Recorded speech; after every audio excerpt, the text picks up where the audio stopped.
यहाँ पे मौजूद सभी अवाम को मेरा अस्सलाम वालेकुम रहमतुल्लाहि बरकातहू और मेरा जय भीम। हम सब जानते हैं कि विशालगढ़ एक ऐतिहासिक जगह, एक ऐतिहासिक जागा आहे विशालगढ़। आपल्या सर्वांना छत्रपती शिवाजी महाराजांचा इतिहास माहिती आहे, आपल्या सर्वांना पावनखिंडीचा इतिहास माहिती है और हम सब छत्रपती शिवाजी महाराज को मानने वाले। लेकिन यहाँ पे कुछ चीजें हुई है जिसपे हम सबको गौर करना चाहिए। सबसे पहली बात यह है कि आप देखेंगे तो पुणे से कुछ लोग थे, बहुत फालतू लोग थे पुणे से, जिन्होंने एक आंदोलन पुकारा, जिन्होंने एक आंदोलन पुकारा कि हम विशालगढ़ से सारे एनक्रोचमेंट और अतिक्रमण हटाएंगे।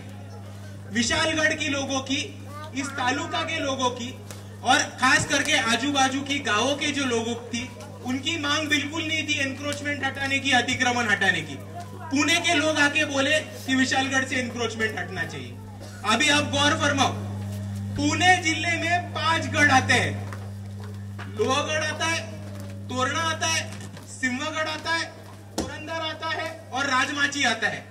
ये 5 गढ़ों पे इनमें से कोई एक आदमी नहीं गया ये बोलने के लिए कि अतिक्रमण हटाओ, एनक्रोचमेंट हटाओ। वो सिर्फ विशालगढ़ पे आए। क्यों आए?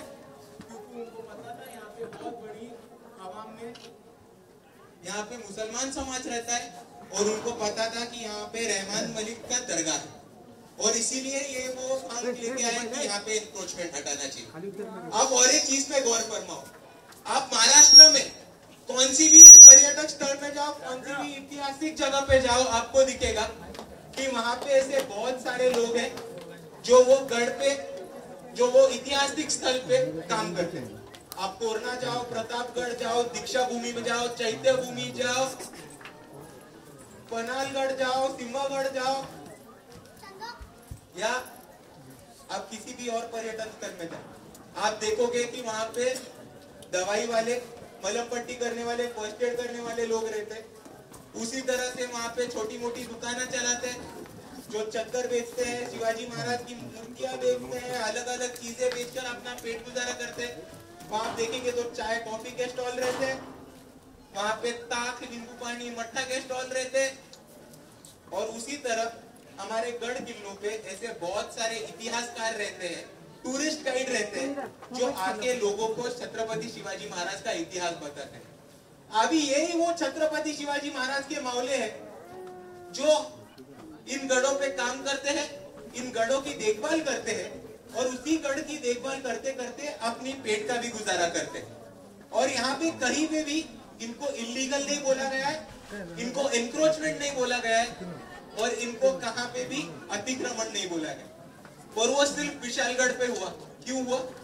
क्योंकि यहाँ पे 2 धर्मों में, 2 जातियों में इनको दंगा भड़काना। अभी आप देखोगे तो पर्यटक स्थलों पे जितने भी लोग काम करते हैं, जितने भी लोग यहाँ पे विशालगढ़ हो, प्रतापगढ़ हो, सिंहगढ़ हो, जितने भी छत्रपति शिवाजी महाराज के गढ़ पे काम करने वाले हैं, वो एक मजहब के नहीं है, वो हर जाति के हैं, वो हर मजहब के हैं और उनमें से हर आदमी छत्रपति शिवाजी महाराज का एक मावड़ा है। और अगर आप छत्रपति शिवाजी महाराज के गढ़ों की देखभाल करने वालों को अगर उकसा रहे हो तो आप छत्रपति शिवाजी महाराज का अपमान कर रहे हो। ये मैं साफ साफ बात आप सबके सामने कहना चाहता हूँ। और दूसरी तरफ मैं ये भी कहना चाहता हूँ कि ये जो एनक्रोचमेंट का मसला है, ये एनक्रोचमेंट का मसला अभी कोर्ट में चल रहा है। ये लोग इधर इलीगल है या नहीं, ये अतिक्रमण है या नहीं, ये कोर्ट फैसला करेगा। किसी और में ये फैसला करने की ताकत नहीं है कि ये लोग अतिक्रमक है या नहीं है। और अगर कोर्ट ने बोला तो कोर्ट का फैसले का हम देखेंगे, आगे के कोर्ट में करेंगे। लेकिन यहाँ पे सारे राजनीति वालों को मैं एक ही चीज कहना चाहता हूँ कि 2 धर्मों के बीच में, 2 मजहब के बीच में दंगा फसाद करके अपनी राजनीति को बढ़ावा देना बंद कीजिए। महाराष्ट्र की आवाम ये आज के बाद सहन नहीं करेगी। दूसरी तरफ मैं ये भी कहना चाहता हूं कि वंचित बहुजन आघाड़ी हमेशा हमेशा यहाँ के वंचितों के लिए और मजलूमों के लिए हमेशा हमेशा खड़ी रहेगी। महाराष्ट्र का ये इतिहास है कि जब जब मजलूमों पे कोई जुल्म जाती हुई, एक ताकत आपके साथ खड़ी रही है और वो है यहाँ के अम्बेडकरवादी। जब महाराष्ट्र में टीपू सुल्तान के स्टेटस रखने के लिए जब बच्चों को अरेस्ट कर रहे थे, तो वंचित बहुजन आघाड़ी और बाला साहब ने हमारे स्टेजों पे टीपू सुल्तान का फोटो लगा के उससे शुरुआत करने का कोशिश किया है।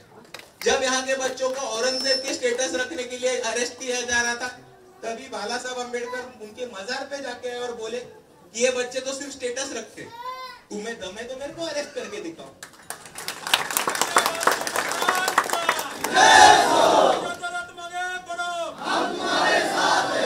और आप देखोगे तो आपको एक पता चलेगा कि यहाँ के जो फिरकापरस्त ताकत है, यहाँ के जो जुल्म करने वाली ताकत है, उनको अगर कोई हरा सकता है तो सिर्फ और सिर्फ यहाँ का अम्बेडकरवाद हरा सकता है।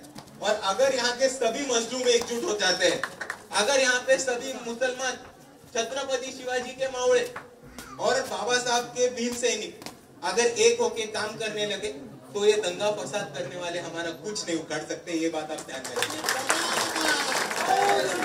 मैं वापस आप सभी का धन्यवाद करना चाहता हूँ कि आप सब ने हमको यहाँ पे बुलाया, आपकी हिफाजत करने का और आपके साथ खड़े रहने का मौका दिया।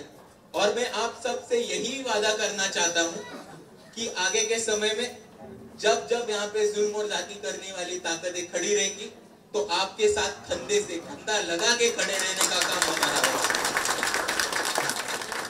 और जो लोग खुद को छत्रपति शिवाजी महाराज के अनुयायी बोल के दो धर्मों के बीच में, दो जातियों के बीच में दंगा फसाद करने की कोशिश करते हैं, उनको मैं सिर्फ एक ही चीज बताना चाहता हूँ की जयचंदांच्या आणि अनाजी पंतांच्या औलादांनी आम्हाला शिवाजी महाराज शिकू नये। एवढंच म्हणून मी थांबतो। आपण पुन्हा पुन्हा बोलवत राहिलात, आम्ही पुन्हा पुन्हा नक्की येतो। आप सभी को मेरा खुदा हाफिज। जय भीम।